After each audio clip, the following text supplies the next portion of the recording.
I didn't remember a lot of it. And my husband the next day knew Mike, who loves me and thinks I can do no wrong, and he didn't care. He said, June, who was that attorney that was sitting across from me at our table? And I said, I don't even know where our table was.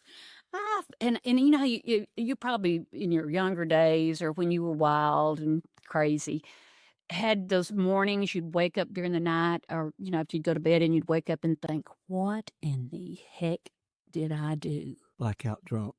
Yeah.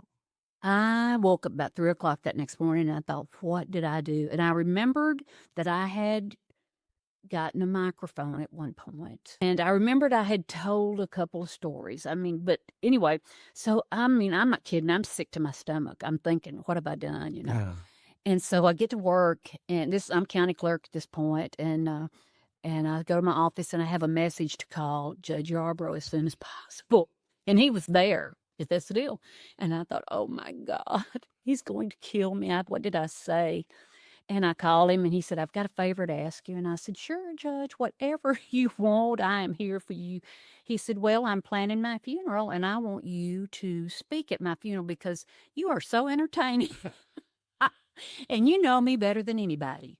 And I went, oh, yes, I'll be happy to. Yes, I will. And anyway, so when he passed away, his family called me and I said, you know that he's got it written down that you're supposed to speak. So I did. So did he base his obituary or what you were going to say at the funeral based on your behavior that night? yes, Maybe. yes. Wow. Well, he and I talked about it a couple times after that. And he said, you were just having such a good time. And he said, and everybody just thought you were so funny. And he said, and you know, and he said, everybody thinks I'm real serious all the time. And he said, you know, you can show a lighter side of me. And I went, okay, I'll do it. So anyway, but anyway, so he and I became really close. And I told this at the funeral.